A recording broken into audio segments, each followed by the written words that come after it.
Hey, my friends, how's it going? It's John Nolan here.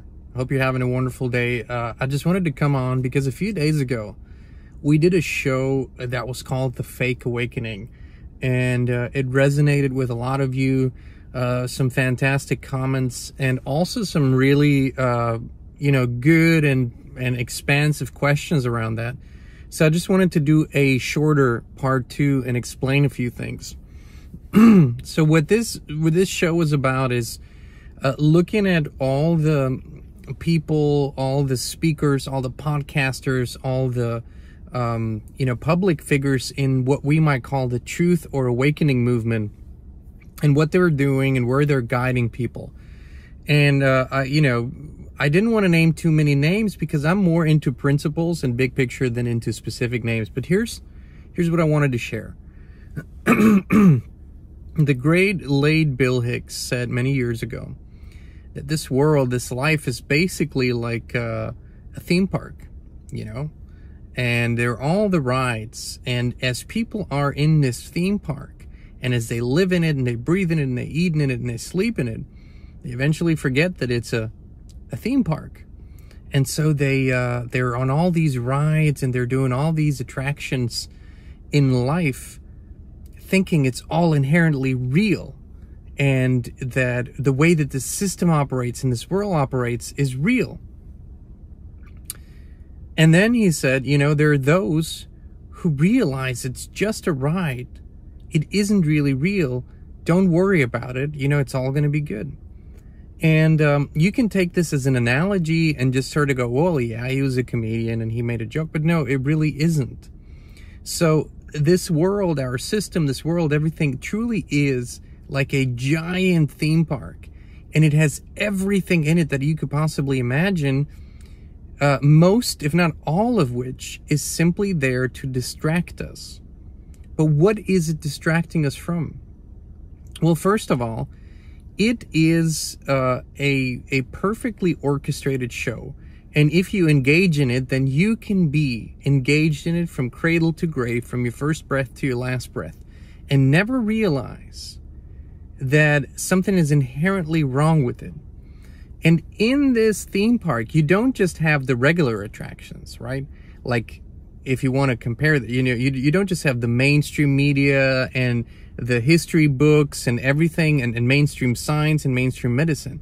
Within this theme park, you have the conspiracy corners, you have the conspiracy house that you can walk into, and the people that are there, they're telling you, oh my God, have you checked out this ride and that ride? They're actually fake. They're not real.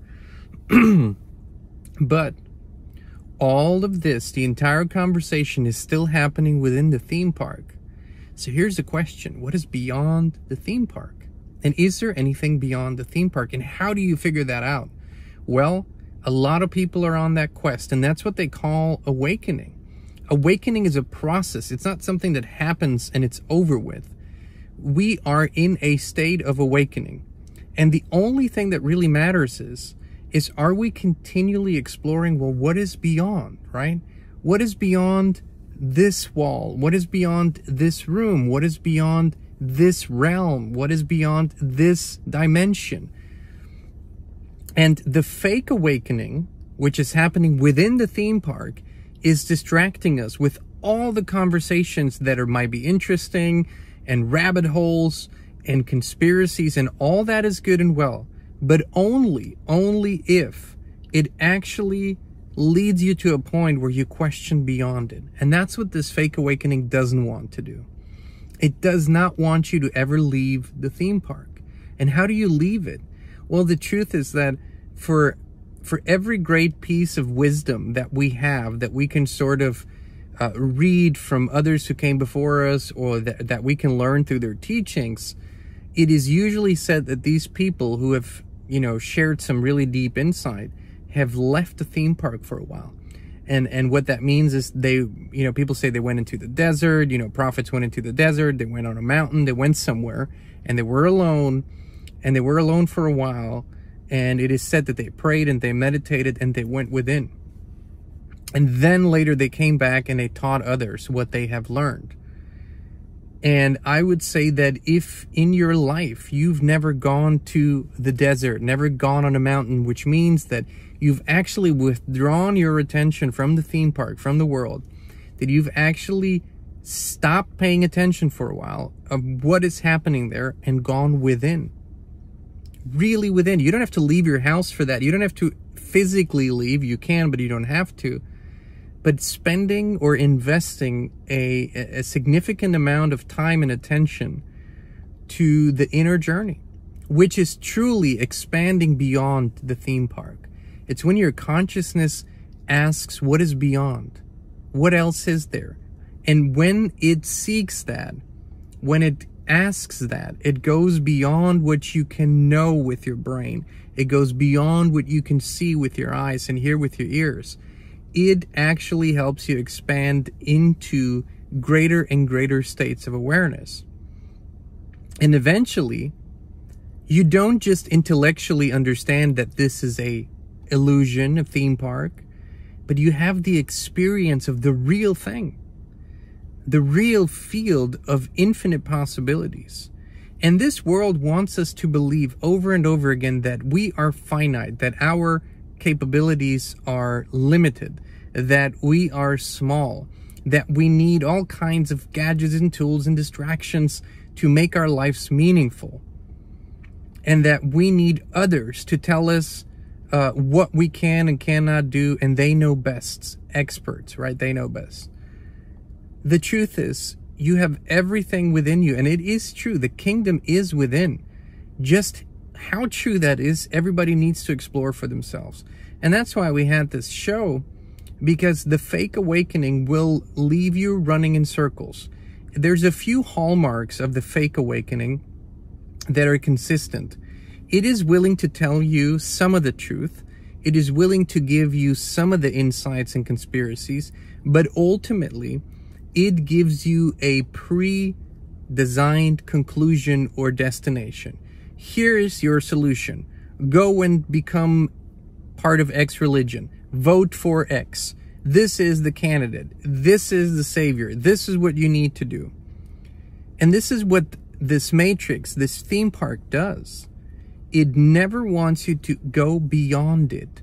Because once you do, you see it for yourself. You can realize things for yourself. You can find answers. But more importantly, people are so focused on answers. You can ask bigger and better questions. And this is what the awakening really is it leads from one question to a better question to a better question to a bigger question, which expands your awareness, and ultimately you realize you were never finite. You were never limited. You were never small. You were simply programmed and believed to be. Why? Why? Because if you believe yourself to be small and capable and limited, then you're looking outside of you for answers, solutions, and saviors. But if you actually accept that your true I, the bigger I, is part of infinite expression, infinite consciousness, infinite possibility, then it's game over for anyone who wants to control you. And here's the thing too. I live in this 3D world just like you.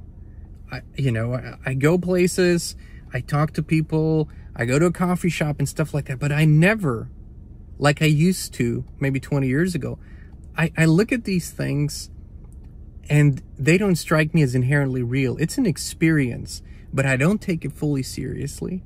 And I don't invest all of my life force and energy and emotions into it, because I know it is ultimately a game that's being played. And so I can voluntarily enter the game, get out of the game, play in it or exit, because there's a part of me that never leaves the true infinite reality that we're all actually coming from. A part of me is always there, and it's connected. And once you have that experience, you cannot unexperience it. And so all I'm saying is, and people say, well, you called out Sadhguru and you called out Joe Rogan. It's not about calling them out. That's really just the smallest part of it. The question is, if these people have your and humanity's best interest at heart, if what they're really about is truth and freedom, why don't they go beyond certain boundaries? Why are they afraid to talk to people who are exploring, truly exploring, who created all this madness here, who controls it, who is really in charge, and how to go beyond it? And that's what they really, if ever, they only scratch the surface. And so, you know, there might be some cool information there. There might be some entertainment there. But the truth is that nothing can replace your inner journey, right? Nothing can replace the expansion of consciousness. And if you give yourself permission to go there, then nothing can stop you from that. And you don't need anyone outside of you. And you certainly don't need permission. You don't need a party. You don't need a sports team. You don't need any of the human boxes. All you need to do is have an honest heart, an honest quest for truth, a thirst for truth. Go within, prayer, meditation, introspection, being in nature, and give yourself permission to ask, what is beyond? And when you come to a destination, ask, what is beyond this? What is beyond? What else is there? That's the quest. That's the quest. Alrighty, that's what I wanted to share in addition to this Fake Awakening show that we did a few days ago. Link's going to be in the description if you want to watch the other show. And as always, my friends, we love you. We appreciate you. We'll be back with you again very, very soon.